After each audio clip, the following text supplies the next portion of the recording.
Portulacaria Afra. This is a species that is not cold tolerant, so that already takes out a lot of people in the room. A lot of people don't like to grow them inside, and I think that that is a poor choice. I think everybody should have one for many reasons, and I'll get into some of those reasons as we go. But they're really fascinating trees. They're a great subject to have, and they grow really nicely in almost any climate, actually. So this is the late Jim Smith. He lived in Florida.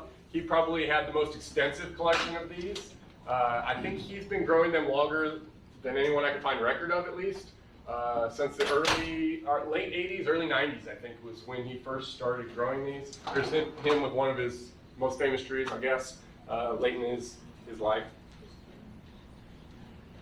All right, so what is Portulacaria Afra?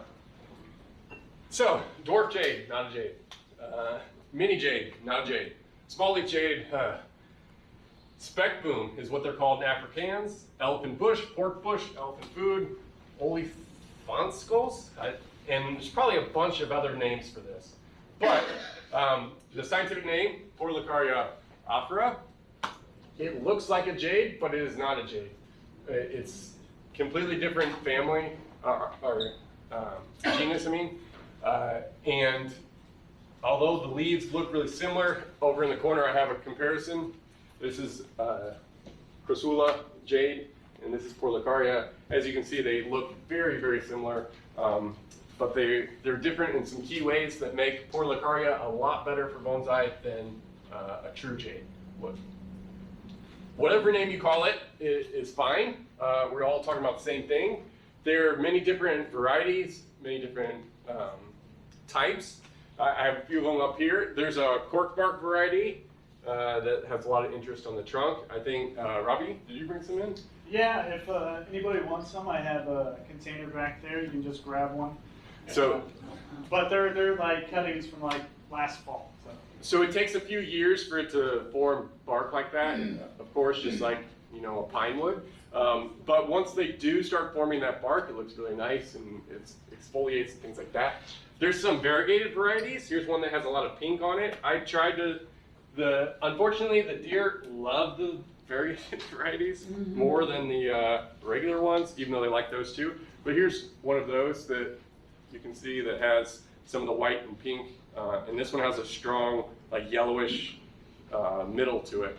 And then there's, you know, the plain green and probably the white variegated that everybody knows. You know, it looks like this. That's pretty. So this one I've had since Cass sold it to me many, many years ago. And it has lived most of its life in this pot. Just like most variegated varieties, the variegated ones grow a lot slower than the greenleaf ones. So for developing bonsai, I highly recommend sticking to the greenleaf ones, which for just like a container plant interest, maybe the variegated ones would be better. Here's one in the ground in Hawaii, I think. So what do they look like in the wild? Where do they come from? Portulacaria are from South Africa. They also, I think, go into a few other countries, but South Africa is predominantly where they're from. And they grow along the coast where I think they benefit from some of the ocean warming right near the coast, so they don't get those really, really cold temperatures that they don't like. And they grow in dry, rocky environments where there's intermittent water, rainy season, dry season sort of thing. So that picture looks terrible, but that's on a cliff overlooking with just rocks. This is a really old one. This is all the trunk from here to here. And it's been damaged. Looks like it has some dead wood and things like that. And this one you can see is like an exposed root clinging onto a rock. Kind of hard to see.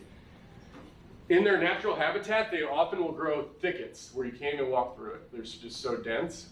And there's a reason for that, which we'll get to.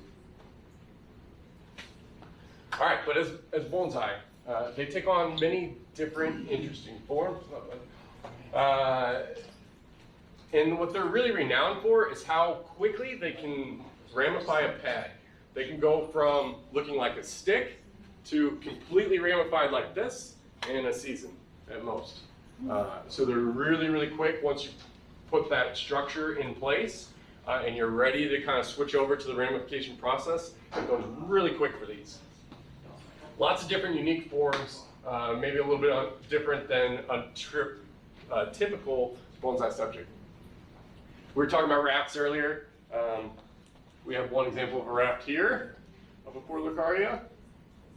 And then a slightly older one over here in the corner with, rafts kind of look like forests and things like that. That guy's from South Africa. He has a lot of these as well. We'll see him later. Okay, so why are these so good for beginners? I advertise that everybody should have one. This slide is kind of a precursor showing you exactly why. And these would only be a couple years apart. These from this cutting in this thing to there is probably 3 years, maybe 4. They grow really, really quickly, even in pots. So, best reasons they are for beginners, extremely hard to kill. Extremely hard to kill. They can live inside on a desk, although I highly recommend that if you can, you get it outside for the summer. And then you can bring it back in the winter, but they do much better outside. Super easy to root and make more. I'm sure you've never seen so many free cuttings in your life come to this meeting. One of the reasons is they're very, very easy to root. They're non-toxic. They're actually edible to humans. A lot of people will make salads out of them and things like that. They taste, I wouldn't do it if you're spraying with insecticides, by the way. I'm just gonna throw that out there. Or fungicides, for that matter. But if you do not spray them, the leaves are edible. They taste like Granny Smith apples a little bit. My kids taste them all the time. And a lot of people put them in salads. They have visual interests, a little bit different. Predictable growth patterns, that's a really big one. Very forgivable, meaning if you bring me in one that's close to death, I can probably get it back to health in a couple months, just from changing its care a little bit.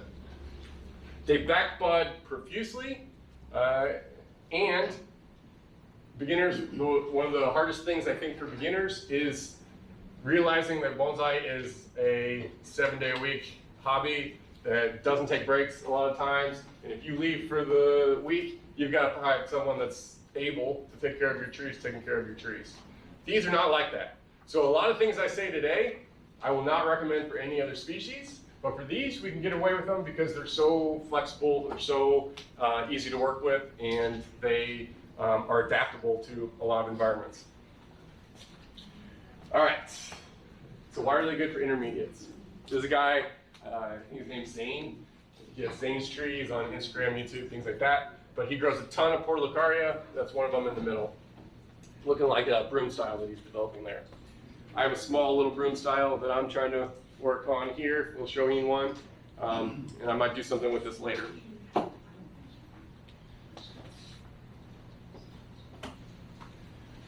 right.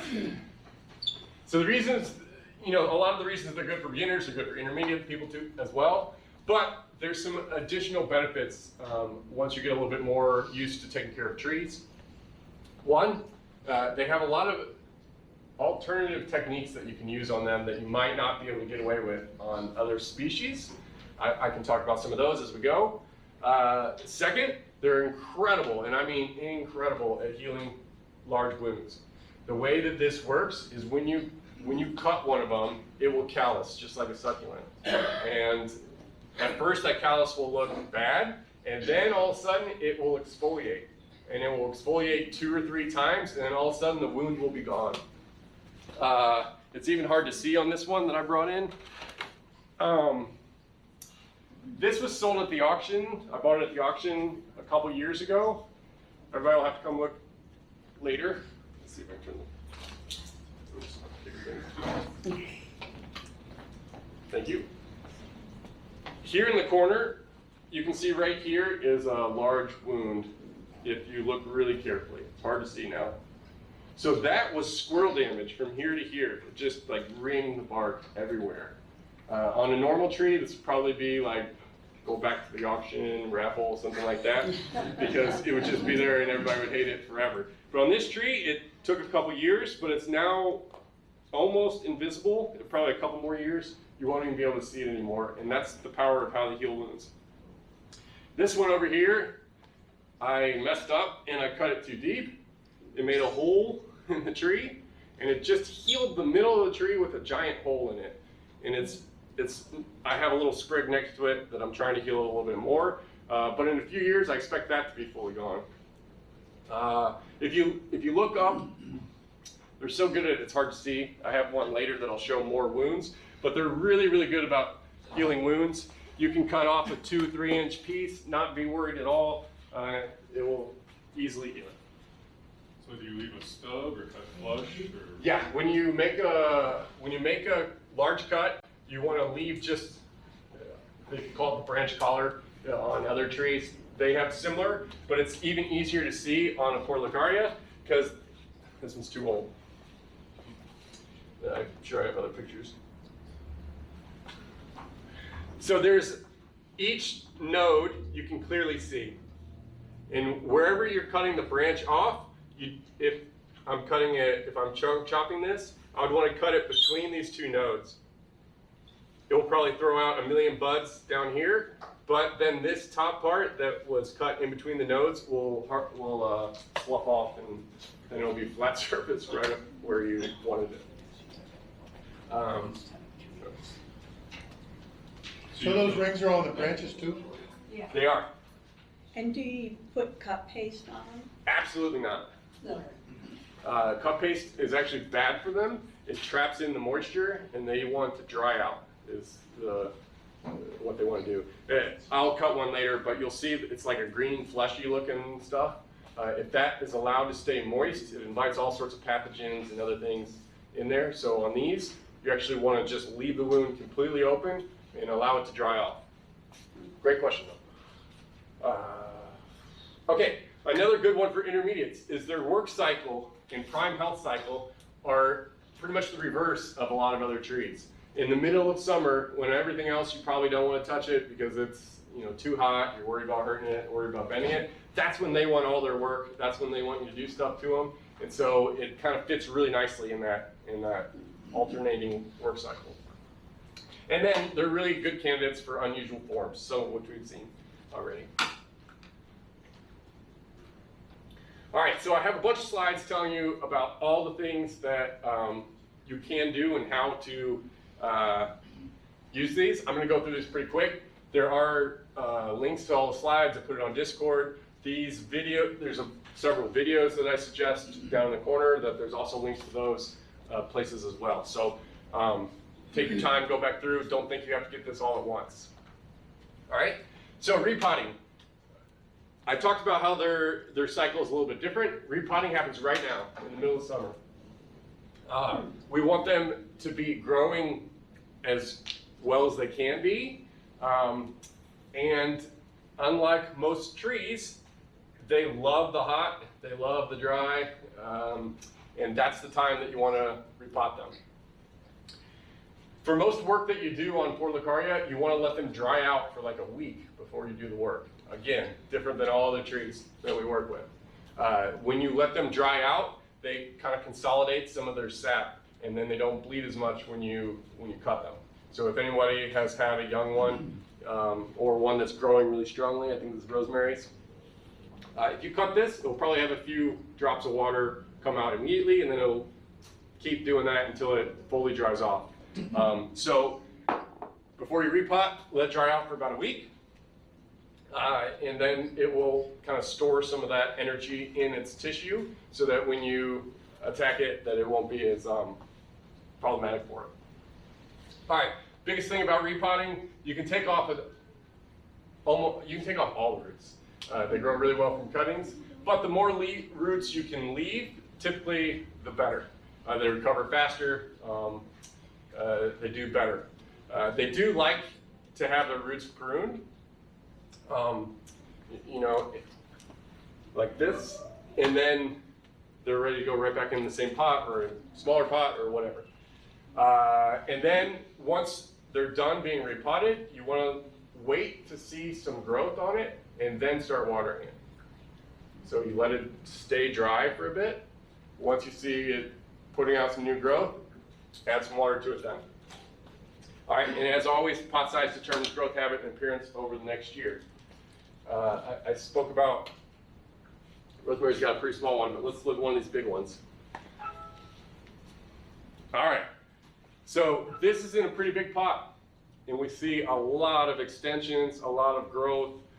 This thing's very healthy, it's pushing, it's ready to go. It's ready for its summer work, if it hasn't already had some already, and ready to go. This could be repotted, this could be pruned, this could be, anything could be done with it right now. But the reason it's so big like this is because it's in a larger pot and it has room to grow, the roots. Once you get them about the size you want, don't want to get it much bigger, you can constrict the roots into a very, very, very small spot. And then they barely grow, if at all. I saved mine for this meeting. So this is one I've been growing out for a while in this tiny little pot. It's ready for its summer work. I've been holding off on doing it, even though it's been killing me. And I've been trying to get this whole thing back into here. So by its summer work, I just want to do this. And then it's ready to go. Does anybody want this? I'll take it. All right. It's a good one. It has really short internodes. So when they grow freely, they get thicker really, really fast. Can I cut on this? Yeah, go for it. Okay. So when they grow freely, they go really, really fast, but if you can see, straight as an arrow, and the internodes are probably close to 1 inch long. When you really restrict them like this, it slows them down. They grow slower. I haven't trimmed this one at all this year. But the internodes, if you see on here, these are probably less than 1/8 of an inch on average.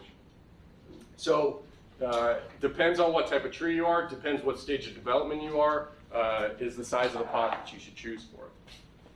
All right.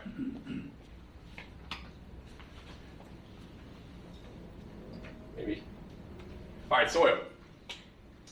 Different than all other trees. It's gonna be a common theme tonight. Most people would put a tree that they are developing, that are liking, they would try to get into some form of inorganic bonsai soil. I highly recommend against that for these. They like a little bit of organic in the medium. If you don't put a little bit of organic media in there, they have a really hard time with nutrient uptake. The leaves turn yellow, they grow a little bit different, a little bit weird. They never get that really glossy sheen on the leaves that I think a lot of people like with Portulacaria. So I always recommend putting some organic medium in my mix. This is a double-edged sword. The leaves are really heavy on these because they're like 90% water.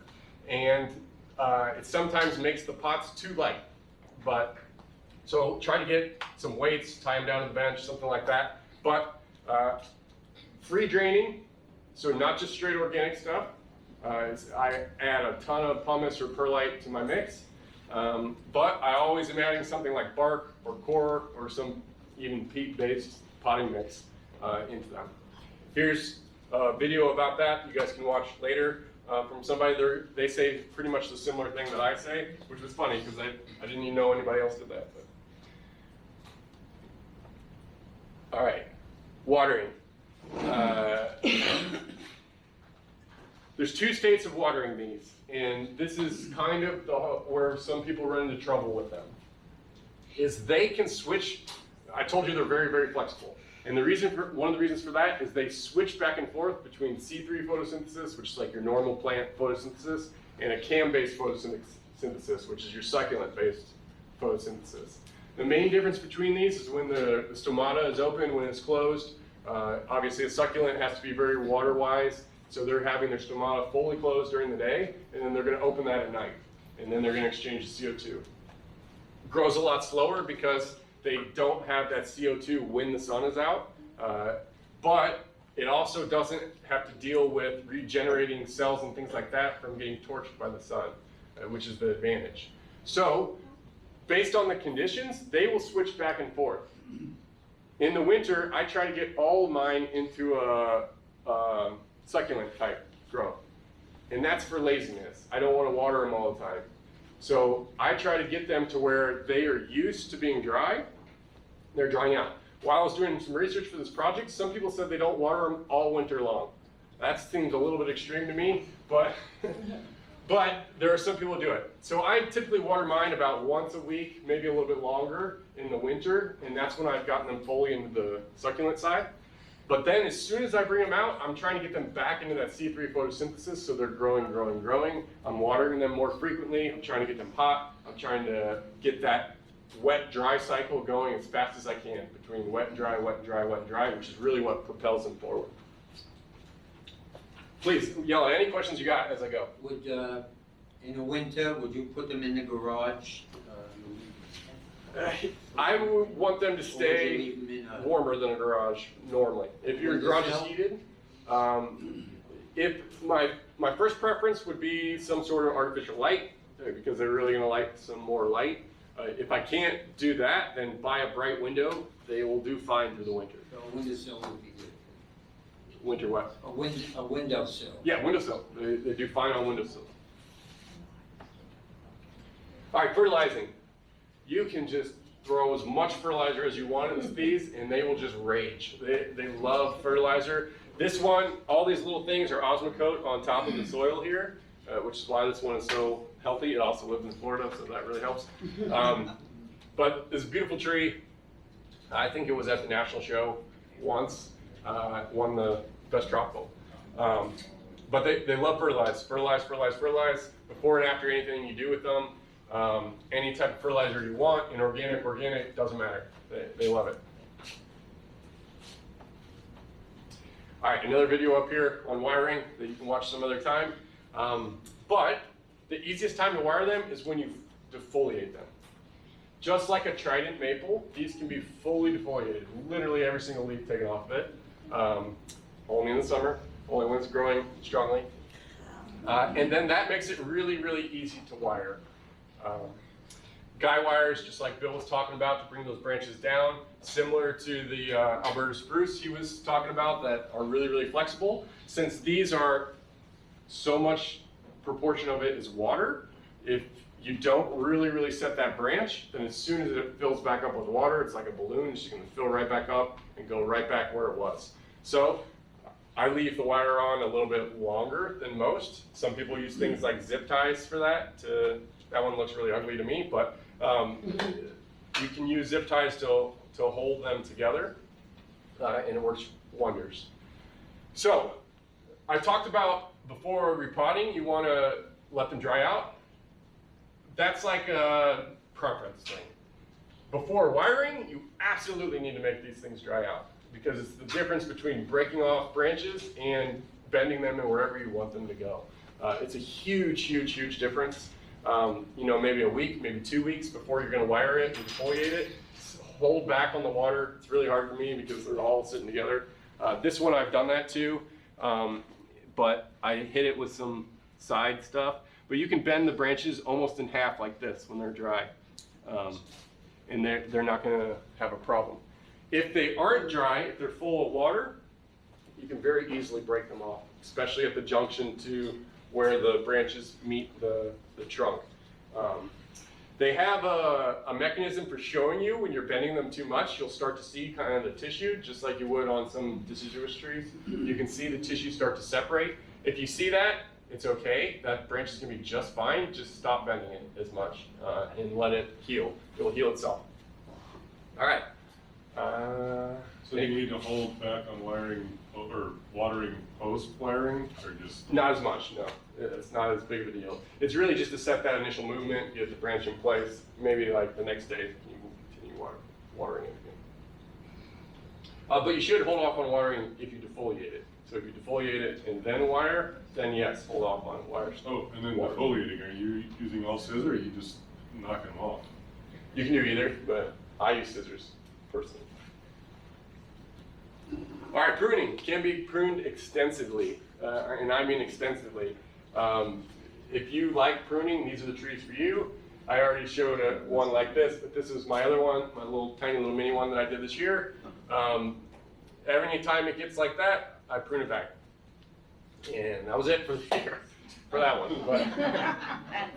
So when you prune them, do you do like the 2-leaf theory?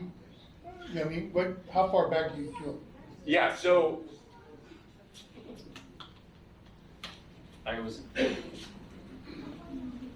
gonna talk about a different one, but I'll find one.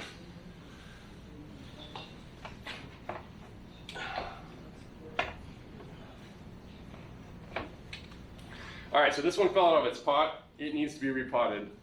You know, it's been like this for a couple weeks now, but I just kept watering it just like this on the bench because they don't really care. And I knew I was gonna repot it.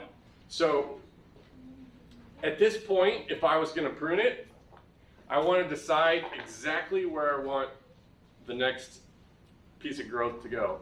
On this really long one here, does everybody see this? There's this tiny little branch right here, and then this really, really long thing here. So this is just a sacrifice, and it's completely useless to me. So I would just do that. And now I have this little guy here that's gonna fill that in. But on this, it's hard to see from back there, I'm sure. But on this, it's got 1, 2, 3, 4 little leaves. And then, although it's only 1/4 of an inch long, the internode gets too long for me for a tree this size. So I'm gonna cut back these 2 strong leaves on the outside, just like Bill was saying. On this one, I'm gonna actually keep 4. I'm gonna cut that back, like that. And that's how I would handle them. On my trees, because I've grown them for a while and I know exactly what I want on them, I like to try to get as many leaves as I can in a little amount of space as I can. I think that's when they look best in my yard. So I'm very strict about the internode length. If the internode ever gets too long for me, I cut it off every single time. So here's a good example of that. You know, I'm probably gonna cut this back into here anyway, but at this point, it's too long for me for this tree, since it's a tiny little tree, and that's coming off no matter what. And normally the way I approach them is, if I had a tree like Robbie's here, I would go through and I would cut off all the long internodes before I did anything, right at the furthest place back where that internode is long. And that's gonna give me maybe 50% of the work done on the tree so that I can see it. Because one of the really problems with these is that they grow so much, like you can't even see where the trunk is in the middle of this one. And so the very first thing I do is I cut off the 2 long internodes. And then, when I'm deciding when I have pretty much the form I want, the leaves do they're opposite leaves. Opposite leaves mean there's a leaf on this side, a leaf on this side at the exact same node. But these do opposite, 90-degree turn, 90-degree turn, like this, just over and over. I told you they're super predictable. So when I select which leaf I cut back to, before I'll go to the 2 or more, I always pick the ones that are growing the direction that I want them to grow. And that's the ones that I cut back to. Does that make sense? Try maples like that. Yeah, try to make those. So you do that with your arms, so if your arms are like yes. this, and you cut it, so where they're like this, then those 2 leaves are gonna grow out to be branches? Yeah, I'm looking for a proper tree. Here's one. So this one already has some wire on it, so it's kind of set. If I go out to this twig here, you know, this pair is growing one straight up, one straight down, whereas this pair, one's going right and one's going left. So I would never cut back to this one going straight up and straight down. I would always select the one that's going right and left, because I want the next branch to go either to the right or to the left. Yeah, okay, that was the question. Yeah. So where those leaves are going right and left, those will turn into branches. Everywhere you cut, it will form a branch on each side of the cut. First a leaf, then a branch, but a pair of leaves. So they're, like I said, they're super, super predictable. Easy to know exactly what you're gonna get from them. This guy's already getting back into shape. Needs some more pruning, but prune, prune, prune, prune, prune. All right, let's. They're called elephant food. One of the reasons is elephants love to eat them. So, if you're a tree, you like dry environments, store a lot of energy, a lot of water in your vascular system, then an elephant comes by who's probably not the cleanest eater that ever existed in the world. they're just chewing these things and dropping stuff everywhere. So the reason they're so great at propagation is because they're preyed on by herbivores so much, especially large herbivores like elephants. And anywhere they drop on the ground, they start rooting and forming new trees. So the elephants kind of help spread them a bit. That's why those thickets are really, really important, because the thickets get so dense that they say that humans can walk on top of them. And then the elephants can't get inside to destroy them and eat them all. And that's why they lived, I guess. But propagation, super easy to propagate. If you can't propagate a Portulacaria, you probably should not propagate it. I'm just gonna throw that out there, because you can do almost everything wrong and they will still root.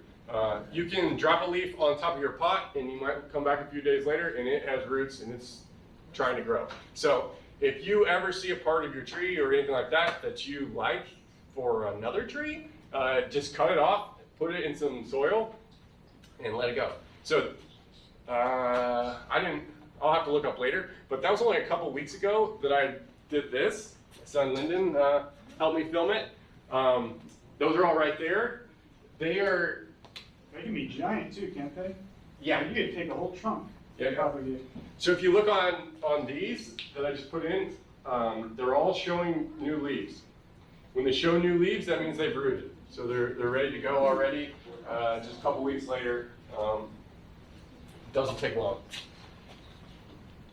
The exception to propagation is the variegated varieties. If you have a variegated variety and you want more of it, you better try a little bit harder, because they're not as strong as everything else. It takes them a little bit longer to make roots.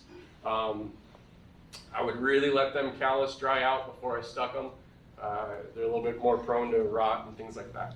So don't how feel- long do you let them dry out? At least 2 days. I normally do it more visually than if it's kind of colder, it might take a little longer, but you want it to be completely dry and calloused on the bottom. All right, overwintering. You were talking about it. This is my setup. As you can see, I've got some grow lights here in a grow tent. And then I also put a light underneath and do like the small cuttings that aren't that good. So I have kind of like a dual setup thing, a little bit lifted off the ground, that gets these things through the winter. You don't need anything special to get them through the winter. If you just have a windowsill, it works fine. But you really want to start transitioning them based on how much care you're going to give it during the winter. So if you want to have a little bit of a break in your bonsai work cycle, you don't want to be watering something all the time, try to slow it down a bit. Hold back the water some, stop fertilizing, things like that, to try to go into that low growth, succulent type growth mode. And then I personally just let them survive through the winter, and I'm doing all my growing when they come back out in the spring and summer. What's the preventative care for pests? Preventative care for pests is whatever you do in your own garden. The pests are the next thing. That's a great question to ask. But there's really two main culprits that prey on these: mealybugs and aphids. They're not the hardest things to get rid of as far as pests go, but they are annoying. And if you get them in the house, like if you don't spray before you bring them in and then you get them in the house, they're almost impossible to get rid of on Portulacaria, because they hide in the tiniest little leaves like this. You'll have to get a magnifying glass out to even see the leaf, and then the aphids and the mealybugs all hide underneath it. I spent more time than I wanted to admit last year trying to get all the mealybugs out of my Portulacaria. I never survived, but now that they're outside, nature kind of took care of it for me. The other big thing is root rot. If they're not growing freely, you really don't want to water them all the time. You want to see some growth on them before you start watering a little bit more. Can you spray them with most products? Like the Nutra, and are you saying like use the dormant soil before you bring them in, or what? They don't do well with every product. Because they're like succulents, similar to a succulent, if it would have a problem with a spray or a product, I wouldn't use it on them either. But there are plenty of products that do work. There's one in a video at the end. I'll point out to you which video it is. He talks about how he handles his, and I'll get you that. You got your grow setup, you had some plastic behind there, why that? Let's Is see. it paper, This, paper or plastic behind that's Mylar or something like that. It's reflective. there? It just helps with light. Is that Yeah. a garage or a basement? This is the basement. Yeah, there's another one in the basement too, but You can get them like on Amazon, they're like blankets. So, yeah. yeah, you want it. Probably 50 would be about the minimum that I want to take one of these down to. They can go down to freezing. Like they're not going to die if you take them down that low, but it will shock them and they won't love it. It's a lot harder to get them back growing. All right, so this is a case study that I want to go through with you. This is one of my oldest ones that I've had. As you can see, I didn't really know anything of what I was doing when I started this one because it is straight as an arrow with no taper whatsoever on this guy. I bought this in a, I don't know, 3-4 gallon tub with 5 or 6 of these in there, and this is the only one I still have. But it's one of my favorites because it's one of the oldest ones I have, and I just want to talk to you through kind of the care schedule that I have for it. So mid-June, I started fertilizing it like crazy. You can see some piles on there, and then I probably have tripled that since then, what was on there in the picture. So this is what I'm trying to grow this tree into. Since it's so straight, no branches on the trunk, I want to turn this into a baobab. These are Madagascar baobab trees. Different than the South African ones, which I didn't know until I had already started picking the style. But the South African ones are the squatty fat ones, and the Madagascar ones, I guess, are the tall ones. So the first thing I want to do on it is clean it. You can see in this photo, there's a lot of old foliage that after I brought it out in the spring, the tree kind of was like, yeah, I don't need that anymore, and started slowly recouping some of those nutrients, taking it back to force new growth. So, you know, the first thing I would do when I would bring it out, which I didn't do on this one right away, but I did in June, is I would just go in and I'd start cutting out all the yellow leaves that I see. They're mostly towards the interior. So the real trick to this species is wherever it gets light on the trunk, it will grow leaves. So if you leave that old foliage, you're preventing yourself from getting back buds down on those trunks, similar to a juniper would be, really. They're really similar in that manner. And then if you clear it out, let light into the interior, it will push buds back. All right. The next thing I would do on one like this is I would prune it. Those, if we go back to the original form, you know, it's got super long extensions, you know, similar to Robbie's tree, where it's just gotten out of control for the form that I'm going for. So I'm cutting all those back first, like I said, and then I'm going back in and I'm looking at each of the branches, and I'm making a decision on each of those on where to cut. So this long one here, again, long internodes, you know, I don't like that. Now we're getting into about the internode length that I want on this tree. This is really good, you know, this tiny little ones here, that's what I love. But I would accept something like this if it's on the tree. So, you know, I cut this branch back to here. No, this one. I can't tell which one's which, but yeah, this one. Back here. I'm holding the other one with my thumb. I also did that for this long one here, cut it back into here. That's all I did in June.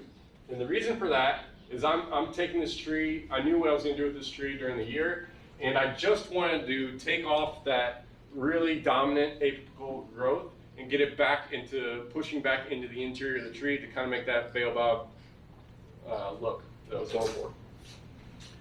All right, so now this is what I was talking about at the top. I'm pruning to lighten the weight of the branches, the top branches that were too thick.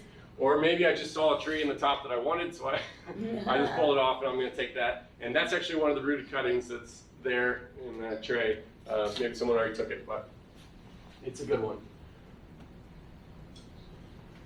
All right, so here's the results of pruning that tree only a few short weeks later. It looks a lot better, the growth on it. It's got a ton of new growth everywhere. But what I'm really looking at is things like this. I opened up a hole there. This is right underneath where I pruned that branch off. This is where I pruned that branch off. You can see it has 2 buds on either side of where I pruned it. It's calloused. But I'm seeing buds back in here. That's a close-up picture of it. And then, this is what I was really looking for. There's a wound somewhere on the interior of the tree. So it goes from pretty thick to kind of thick, not really, to much thinner. And then I didn't have any branches all the way up that to the very end. When I pruned it, I suddenly got a little leaf bud showing up on the interior. And so now I know in the next step of my work, I can safely cut back to there. And I know I'm going to get a leaf there. I know I'm going to get some growth there. And I can keep pushing the design back. All right, so what comes next for this tree? So I told you I knew what I wanted to do with it. I actually brought this one in today. Someone's got ants.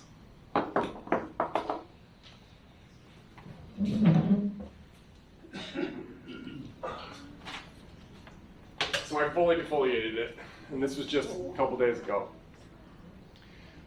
So the reason that I did the fertilizer and then cut it back was because when I fully defoliate them, I like to know where the new buds are gonna be so I can avoid those basically and use those in the design.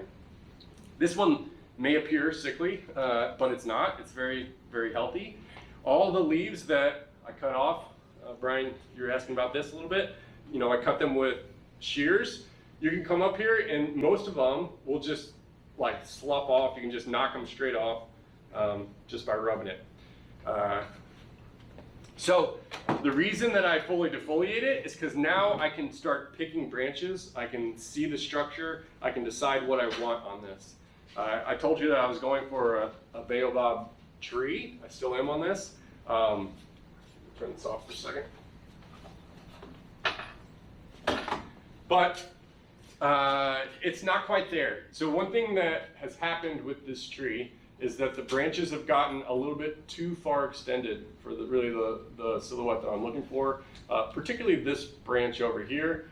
This one is very heavy up in here. And so, you know, I saved this for you guys, but I don't want this anymore on this tree, so it's just gone like that. But I did wire out this one because I planned for this one to be the new leader like that. And I'll start working this branch back in to get it back into shape. Now this is another little tree. Does anybody want this one? All right, it's a good one. So there's a few key spots to this tree that I saved to show. One is this branch here. So it's hard to see. But this is one of the, okay, so this branch here, it is too thick to be at that far out on the tree, but there's a nice little, tiny little twig here.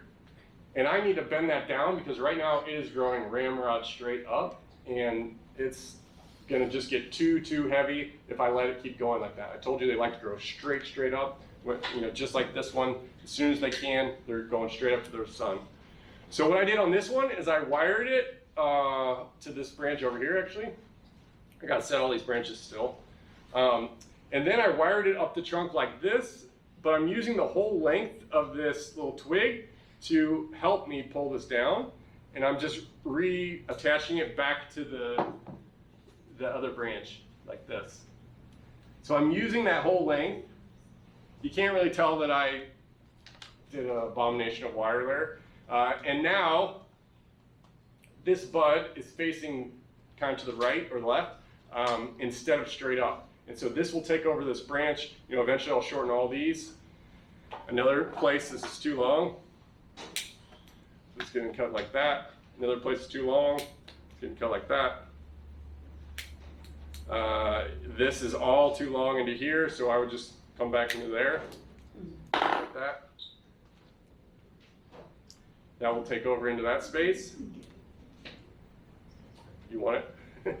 You can have it. You know, this one is way, way too long, but I don't have any good, this one over here is too long, but I don't have any good buds showing up yet. So I probably am gonna leave this until I see a bud form somewhere. And as soon as I see a bud form somewhere, I'm gonna cut back that one as well to get a little bit more taper on it. But the place this tree really needs work is the top. All Portulacaria are apically dominant, so they're gonna wanna put, you know, twice to 3 times as many branches at the apex than they are down at these branches here. So you need to prune twice or 3 times as heavily up here. This one in particular, I've been eyeing this for a long time. That needs to go. And then I wanted to come back into here on this one. And at least into there on that one. And I don't like that at all. So this is the fun of them. You can just prune to your heart's content, and it's never gonna be too much for them. Something like that. Why do you have the restricting off by the top, at the top? Say that again? Oh yeah, that was just an example. They sucker a lot at their roots. Yeah, that needs to go too. But like that. Anybody else want to take anything off of this? So anybody want these? When you're talking about bud position, like with a juniper, you can kind of twist it while you're wiring it to get the bud going the direction. Yeah. Can you do that with these, or? Absolutely, absolutely. I twist them all the time. As I said, you know, I'm going to go back to this one. The straight up, straight out. So if you lay this over, then all of a sudden you have pads going out like that. Really good. But also if you only have one that's growing straight up, this is the one that I was going to show for that bill. Here's one that's growing straight on top. I'm just going to bend that whole bud over and roll it like this to come down and fill that spot. And then it will grow up on its own. I don't have to turn the tips up like you would on a juniper. This thing will do just fine, grow up like that. This one needs a little bit more wire before I'm finished with the canopy, but it's coming along. Should be nice in a couple years at least. And now that I defoliated it, it's just gonna push leaves everywhere. I mean everywhere on the interior. So that's one thing you can do with them. Any other questions on that? And then what is your transition period from, like, out in the summer heat till you start to bring them in? I do a reverse shuffle. September? Huh? I do a reverse shuffle on them, where I'm taking them out on the bench during the day when it's going to be 70, and then I'll bring them in the garage at night if it's going to drop below 50. And I probably do that through November-ish, and then you know, I'll bring them in after that. Once I see a week in a row or something where they're never going to go back outside, then I'll bring them in. You get maximum that you can. Maximum that I can outside, I try to do it. Yeah.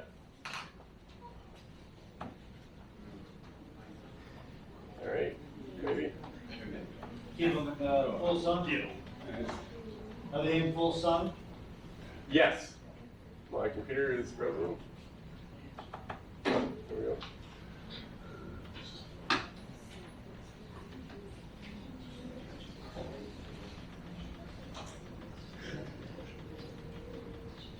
All right, we're almost done with this, and then I have a special one to show you. Okay, mini ones.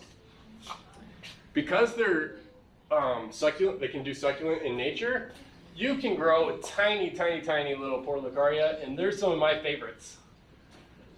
Some of those cuttings that I dropped off today.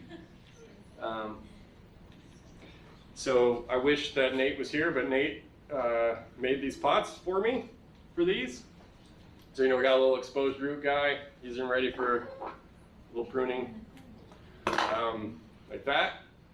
And this will stay in this pot forever. I mean, it doesn't care. I do put them on a humidity tray like this with some, this is just lava in there, and it allows the roots to grow at the bottom, which helps them with their growth. But you don't need to do this if you don't want, and they barely get sprinkled with water once a day. This one is the one that I had at the Japanese festival last year. Everyone really liked it, which is why I made more of them. But you know, they grow really nicely in tiny, tiny, tiny little pots. How do you wire them into the pots? What do you say? Do you wire them into the pots? Yeah, so I didn't used to, and then I found that it really helps if you wire them into the pots.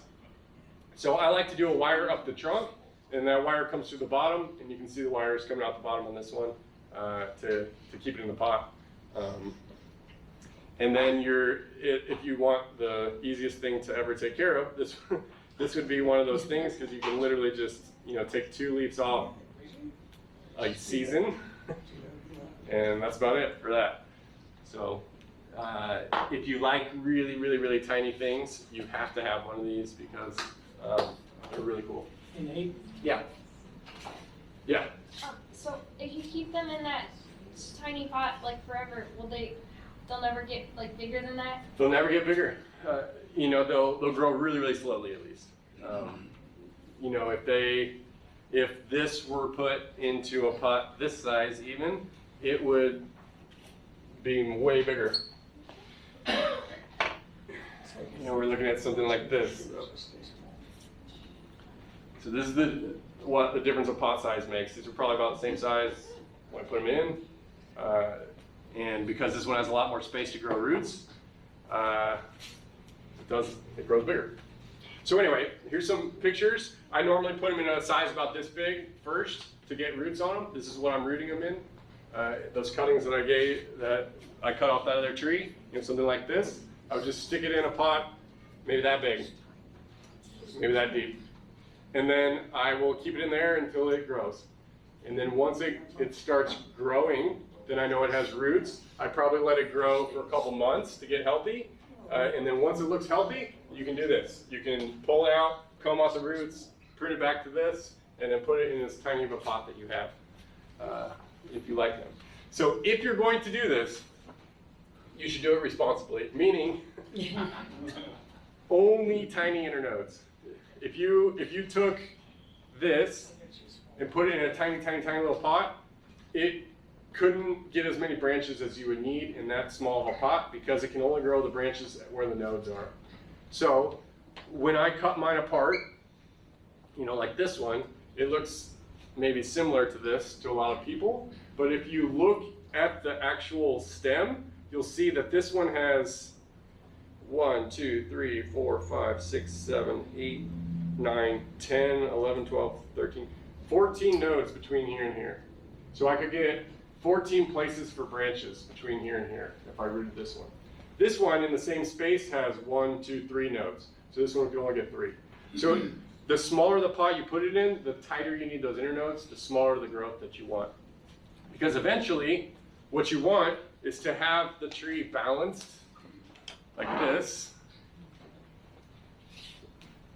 to where almost every sprig is growing about the same, and it just has hundreds and hundreds and hundreds of terminal buds on it, and so it divides that energy up between the whole tree. They're so strong, just like a trident, that if you let it go too much, it's gonna get out of shape. But if you keep on top of it, keep it pruning, then it divides that energy over and over and over again. These would be similar to where they just get denser and denser and denser. And then when everybody retires and move to Florida, you can have them in Florida, and they will look beautiful after you've done all the work here. I honestly think that we grow more interesting trees here than they do in Florida. And the reason for that is because they get all growth like this in Florida. And they have to wire it back into shape and things like that. Do you keep the mini ones in full sun too? No, I don't. Good question. I turn this off real quick. There's a windowsill I have. The windowsill gets morning sun. It's outside. Morning sun, and then it's pretty shaded for the rest of the day. So they all sit on top of that windowsill in their little trays. I only brought in 1 tray. I got 3 of them for Japanese festival. But yeah. Oh, thank you. Thanks, bud. Any other questions?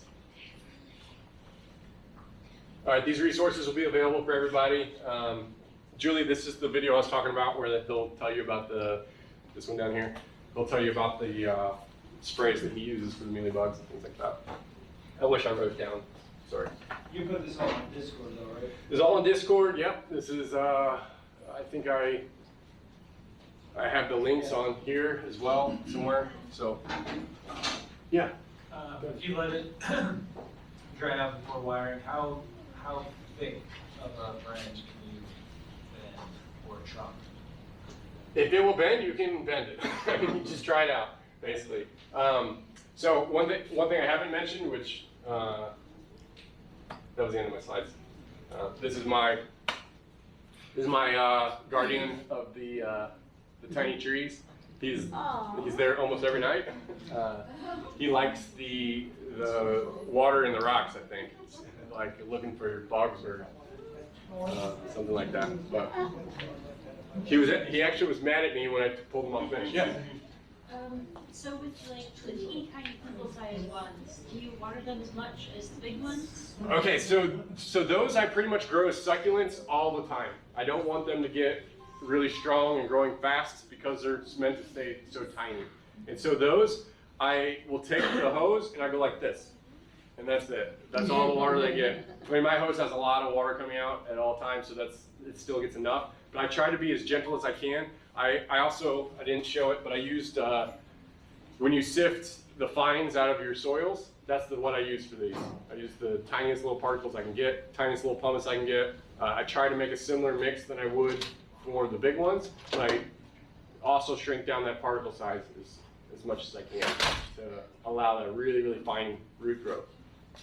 So since you use the fines, do you have, how much organic do you have in there? Or do you? A lot. Yeah. Yeah. On the mini ones, I use a lot of organic because I wanted to stay wet a little bit longer in between watering and things like that. So here's just like a quick progress, 6 years from that cutting to that. That's pretty good for a bonsai tree.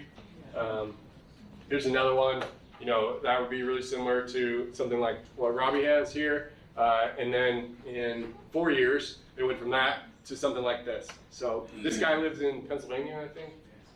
So he's also using he's growing these in temperate climates. So a lot is possible with them in a short amount of time. Encourage everyone to get one. Now, if anyone has any questions, they can send out questions. I have one more tree to talk about. Ryan, if you want to help me with it. And I think the best thing to do would just be to kind of yell out questions as you see them, as they come up. And I want to talk about it a bit. All right. How many time a week I spend on these? Or what should I ask your wife? How much time you spend on plants? So remember I said these can be neglected. So I don't spend much on these at all. Each one is probably getting one trim a year from me. The one that I showed there that I wired, I spent a little bit more time on that one because I knew I was going to have this meeting coming up. So that one I spent a day or two on. But, like this, I've pruned a couple times just cutting it back. A lot of people will, every time they get 4 leaves, they cut it back to 2. Or every time it gets 6 leaves, they cut it back to 2. And that's one way to get them really, really dense and ramified. But I don't keep track of it for good reason. All right, so this tree, like I said, I got it at the auction. We clear off that. Yeah, and then I got another one over there.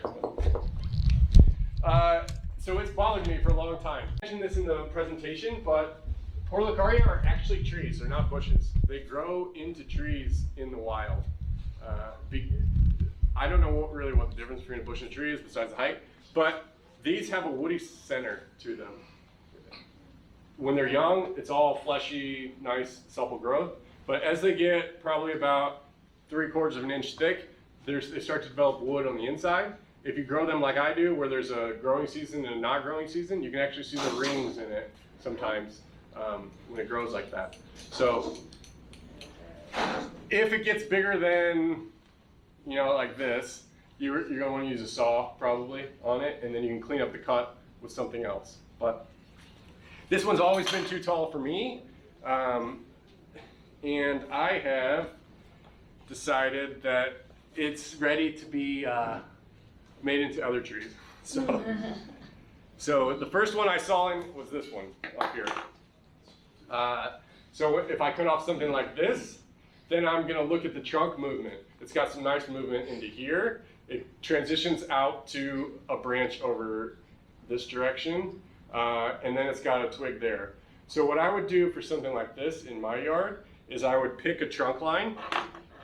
I don't want this. This branch is kind of low. I probably wouldn't want that. And so then that's going to be my trunk line. I'm going to cut it back into here to allow the roots to recover a little bit. It's too long. And then too long internodes.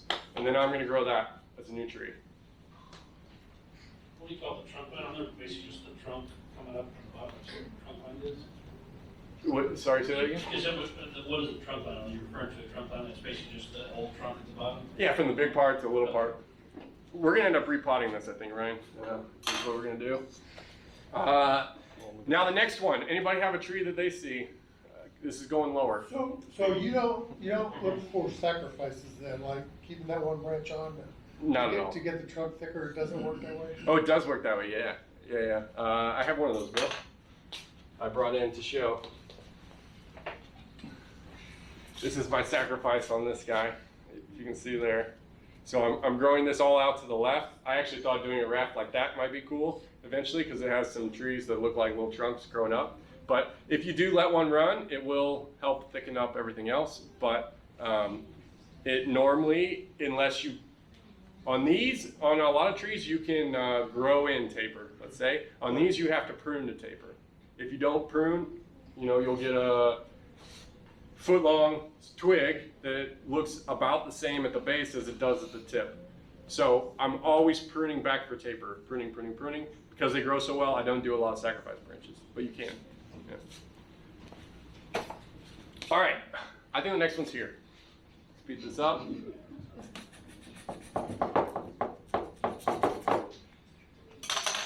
So again, nice little starter going there. I'm gonna prune it back to help it set roots. This is too long for it, it's gonna hold it down. This is too long into here. Way too long over here. Too long internodes.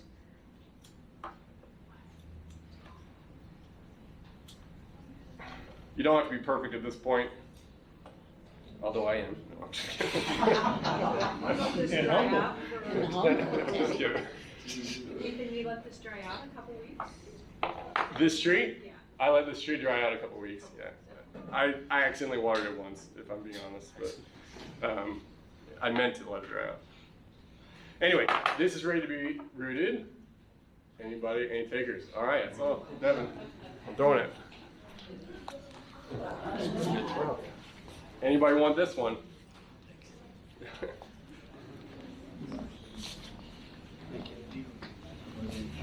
All right. Now it's going to get interesting. It's too tall. It's too tall, I agree, Bill. The next one I picked out is kind of a different one. Anybody see the next tree in this one? About 2.5, 3 inches down from the top. All right, where you want it? Right here? Mm-hmm. Okay. Right above that 3-inch one to my right. Yep. I agree.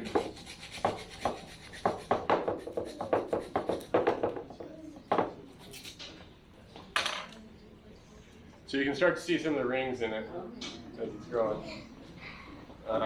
Again, it's not really years. You get that one. That's a good one. That's a cool one. So this is the power of Portulacaria. It can just make tree after tree after tree. This is still too tall, and I think we're going into here.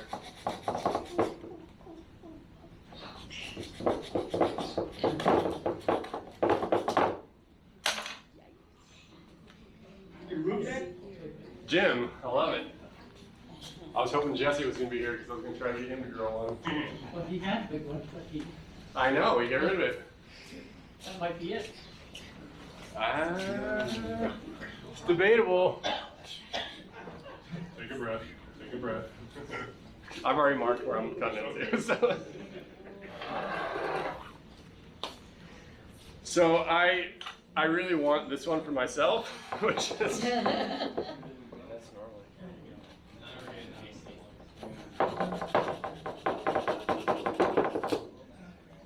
This is the one that I wanted. So I'm gonna fix the angle on this at the bottom, and then I'm gonna see how this one does.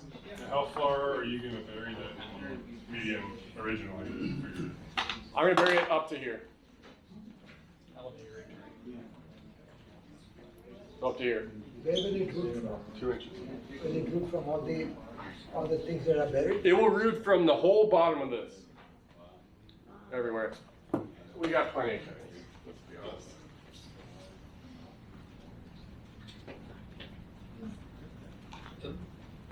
All right, so this one a couple weeks ago, already got roots everywhere.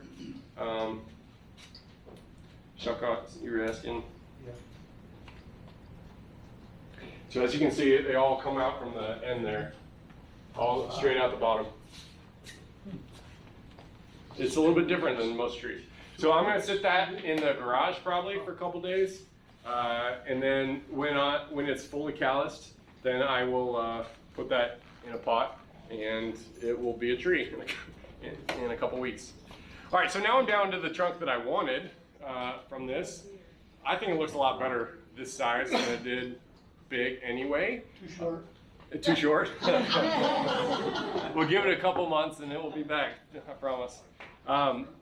But now it needs to be repotted. So one of the reasons that I had been planning this work on this is this has been root bound for many years. I told you I bought it at the auction. My process when I bring a tree into my collection is to just let it grow for a year or two unless I know for a fact that there's a problem with root work. Can we get that out of the pot?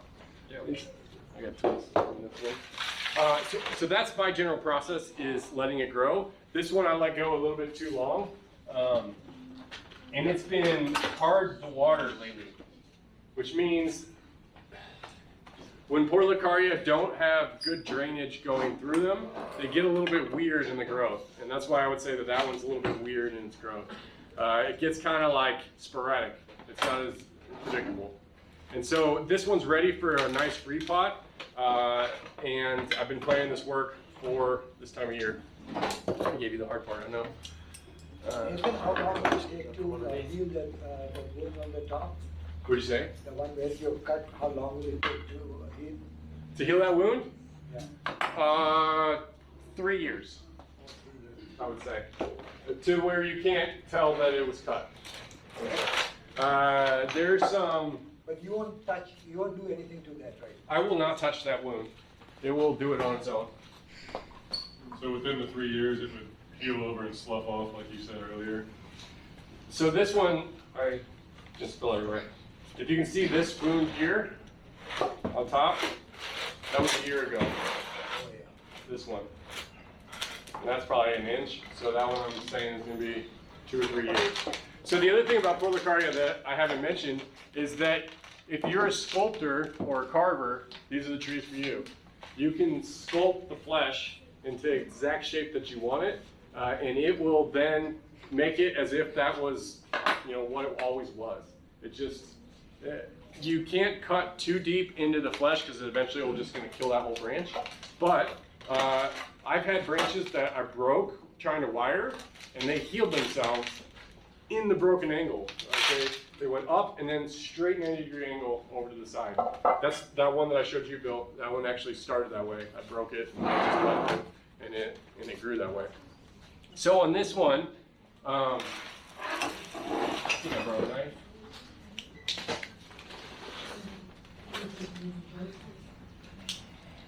So on this one, on these nubs that I see here, I'm just going to rewound these and just cut them flat. One thing they will do is they will save stubs places. It's really weird. If you don't cut into that last node, then they will heal that nub, and the nub won't get leaves, which is really annoying, but it will still be alive on the tree. So when I have a nub like this one here to make it flat, I'll just carve into that, cut it flat, and then it will re-heal itself and look nice.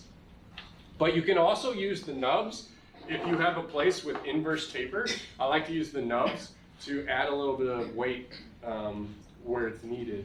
And it will normally heal it over just fine. And then it's crazy. You can do so many cool techniques with these that you can't do on other trees. They're really fun. So do you treat them a little bit like an azalea where you don't dimple the cut, you just kind of? Exactly. Yeah. Sample? Yeah. I don't like, Ryan actually demoed that for us on this one. So he uses concave cutters on this one. You see how it dimpled? But you can start to see kind of some of the carving that I'm talking about, because you can see the shape of his concave cutters in the bark here. If you did that in a different shape than what you wanted, then it would heal it just fine too. So if you have inverse taper that's too big, you can literally shave the tissue down to make nice taper the way that you want it, and they will heal it. All right, Ryan's got it out of the pot. Thank you, Ryan. So just,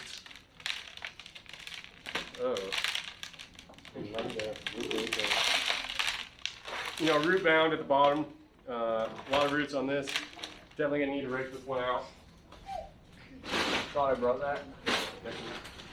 I was gonna say, yeah, take one. Brought a chopstick. But because they're, you know, we're taking these 2-inch cuttings, if I had to, I could cut this off at the base and just regrow every single root on it if I wanted to. You know, this one has some pretty nice roots, so I don't think I necessarily want to do it on this one. But I can be somewhat aggressive with the roots. Like I said, I think the people in Florida actually have more trouble with root work than we do, and I think that's because they struggle to keep theirs dry after they do the root work and they get root rot. Here, I find it's much less likely to have any problems with root rot on these, as long as you just don't like drench them every single time you go around to them. But just like any other tree, you know, you're raking out the roots around, trying to get to a nice little root base. Since you fertilize them so heavily, normally they have a lot of buildup of fertilizer, broken down stuff on the top. This one had a lot of pumice in it, looks like. Anybody know where this tree came from? I've always wanted to know, but. So these ones that are on the bottom of the pot, I'm just ripping off. Smells good.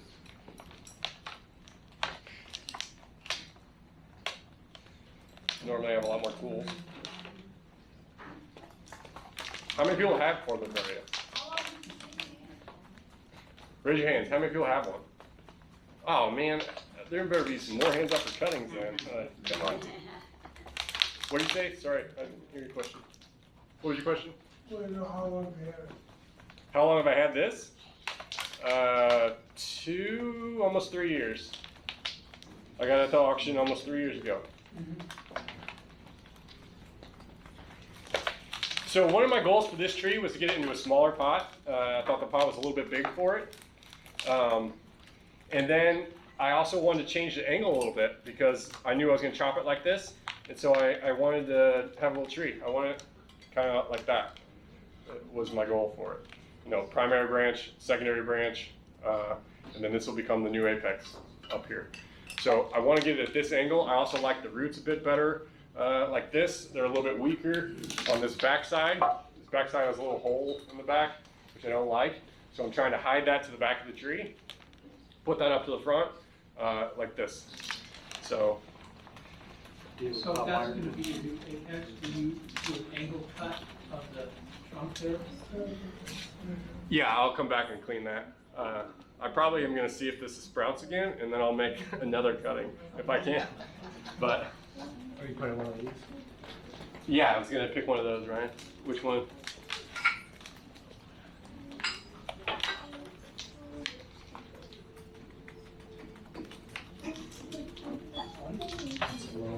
So when you cut the roots, it's gonna, on this one, I cut the top and I cut the roots. You know how they say for most trees, you can only do one insult in a year? That doesn't apply to these. You know, you can do multiple things at one time, multiple things in 1 year, as long as you go gentle on them. Some people will defoliate them and then repot them. I don't recommend that. I think that's a little bit too rough in our climate. Maybe you can get away with that in Florida, where they're really raging. But in our climate, I think it's best to pick one or the other on those, but you certainly can prune and repot at the same time. You can kind of do that on a lot of deciduous and conifers too. So in this tree right here, are you not gonna defoliate it until next year? Correct. I'm gonna let it grow after this.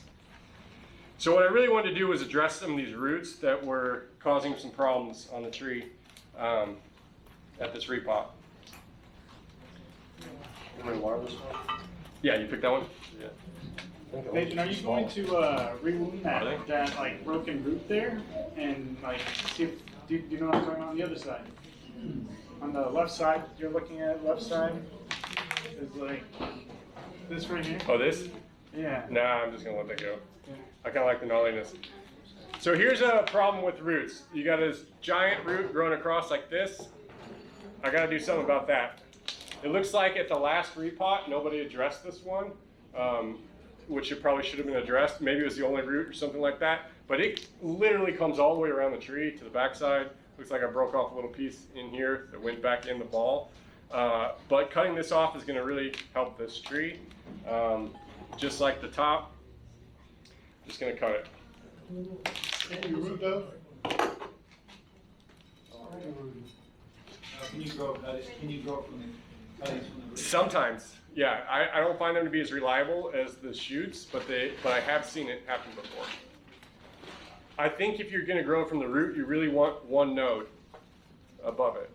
It's kind of like a trunk chop in that case, I guess. But There's no reason to, I guess, unless it's a really cool root. unless it's a really cool root, yeah. The roots are kind of sometimes fragile on these. Again, they're succulents, so they're gonna have fleshy roots instead of those really hard, like woody roots. So this type of look to it is really, really common. You know, like a potato or something, I don't know, tuber.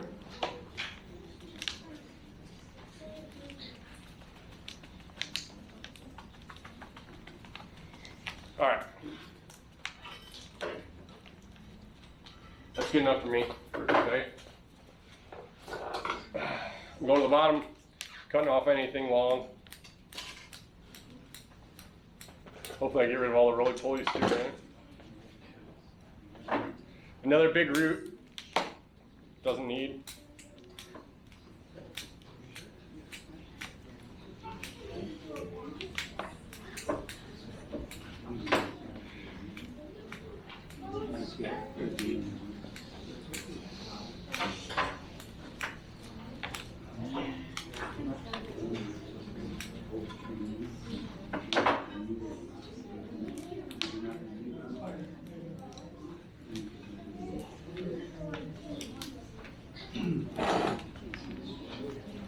All right, so this root is dead. It's been sitting on top. It's crossing. Should get out of here. So now I have a choice to make. There's another crossing root on the back here. Do I keep it? Do I get rid of it? Like, what do I do with that root is the main question.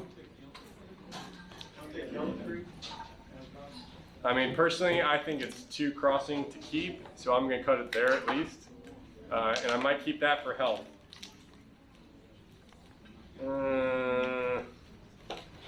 I don't know. Let me reevaluate. Please, any more questions? Call them out while I'm working. To bring a dragon here alive? Yes. Yes, I do.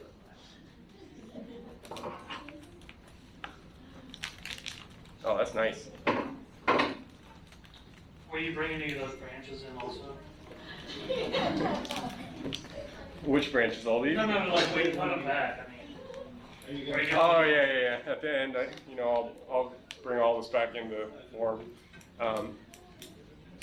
So again, the leaves, since they fill with water, get super heavy, like this. Especially at a repot, I like to bring it back in tight because I don't want extra pressure on the roots this way or that way or anything like that, especially in the wind, this thing shaking around in the wind. So you choose your pot just based on the tree, or do you like rectangles or ovals? I chose the pots for this based on guessing what size they needed and what I had in my available stash. Is the pumice good enough, or will fall for those? It's debatable. There we go. Here's one. Because you know what I mean, like in Thomasburg, you want glazed pots. Oh, I see what you're saying. I don't know of any convention there. I think just whatever you want, it's fine. Want to go with that one or this one? Let's go with this one. When you say guess what size they need, what do you go off of, you know? So I knew what size the old pot was, so I knew I didn't have to go any bigger than that. Then I knew what Portulacaria can do, meaning I knew that they were really good about hanging on to length and root work and getting them in a really tight, small pot. So I had this pot, I knew how big it was, and I knew I needed to go smaller than this. And then besides that, I just grabbed a bunch of pots that I had available. Oh, I forgot to talk about this. So this is another varied one that I've had. There's something really interesting on this one in that there's like a chimera going on where it reverted back to the green leaf down here. But if you look at this sprig, it's pretty cool because half of it is variegated and half of it is not, and it goes right down the center line of the tree. So it eventually looks like the green is winning out at the end, but basically from here on out, if you look, it's really cool. And I keep trying to get it healthy enough to root it. Can you graft them? You can graft them. I've never done it, but I've seen a bunch of videos about grafting these. You can graft them. I think that a lot of people will graft different foliage on one plant. Like they'll graft a variegated side and a green side together. But they do graft well. I researched it a while back because I was trying to fix something on this. I tried it once, didn't work for me, but it was a really low effort to try. So I don't want to speak to whether it's good or not to do that. I saw a video of a guy who shaved off the side of like several of them, put them together, and then clumped them. Did they fuse? Yeah, it showed him. He showed how it turned out at the end, and it worked. That's interesting. They just wrap it all with grafting tape? Yeah, I think he cut off the side on multiple, and then brought them together, and then just tied them up like a clump. I don't remember what he used, but yeah, he just wrapped them up.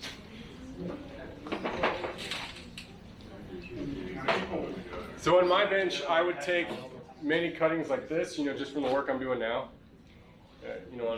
and then I would take a handful like this, and I'd put them all in the same pot like this. And then this thing's just got, trees and trees and trees in it. I'm gonna pull one out. Then you have a little tiny little tree that you can do whatever you want with. Separate easily. Yeah, it separate pretty easy. You probably rip off some of the roots. So the soil in that is mostly organic? This is mostly organic with some pumice added. This one looks like potting soil and pumice. And that's what I brought in to put this tree into.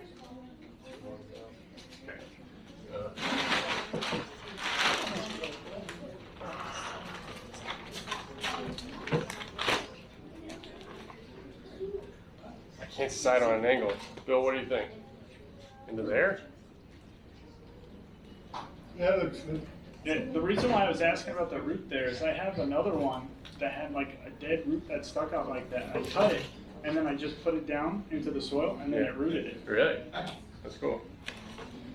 I haven't done much work like that, but if it can be done, I bet they can do it. Is the general feeling.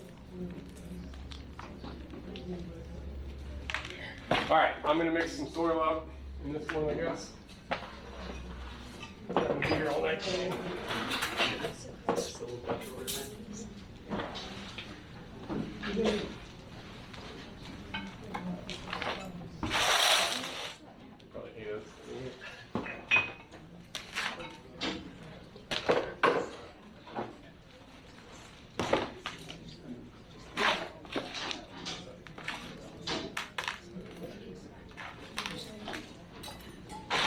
So for soil, this is just some cocoa core and perlite.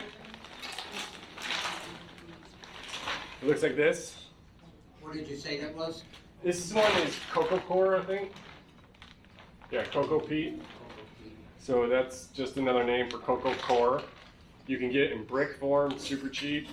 You can get it in bag form that's already pre-mixed, which is a little bit more expensive, but it saves some time. When it's in a brick, you have to rehydrate it, break it all apart, and then normally rinse it because it will absorb all the calcium, all the magnesium in the soil if you don't. But so then I just dump some pumice in with it. And what I'm going for is a really free draining mix that has some organic content in it. Would you put a layer of pumice at the bottom? Huh? So, what did you say? Would you put a layer of pumice at the bottom? Normally, yeah. What I've been told is you squeeze it and it should break apart like dust when you open your hand. If it stays together as a clump, you need to add more pumice to it to get a little bit more friable. All right, we ready, Ryan? Yep. Where's it? Oh, yeah. You don't sift. Sift? No. I'm not a huge sifter to start with, but I know some people swear by it, so. I saw Bjorn just dump a bag of gnocchi once, and I was like, all right, if he's doing it, that's good enough for me. So I haven't sifted, I don't think, one time since then. Just have to water really well the first time. Right. Andrew said he doesn't sift either. Andrew said he doesn't sift? Yep. Well, there you go. They're also good, high quality soil. I don't remember, I just caught up on Find better stuff so they don't have to sit. Yeah. All right, now just like a normal tree, we're wiring them in. You do have to be careful about where and how hard you wire it in because the roots are like little spongy type feeling. So if you tighten a wire too tight, you can just rip straight through the root. You want it tight, but not so tight that you're damaging the roots. When they get older like this, the roots get much harder. They have that woody stem to them, and then you don't have to worry about it nearly as much. But on a young tree, you definitely want to be careful not to just rip the wire straight through the roots. Would you put a pad like underneath it, maybe, before you tighten it? Did I do what? Like put a pad, a piece of rubber, or a piece of, you know. You could, yeah. All that protection, just like you would any other tree. Protecting it would be great.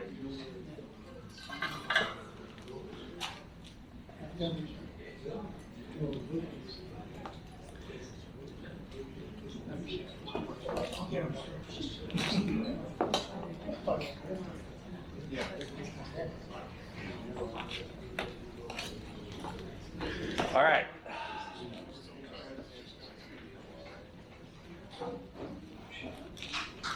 Any more Portulacaria questions? If there's no more questions, I'll let the raffle get going. I'm going to finish this up here. Feel free to come and take a look at it.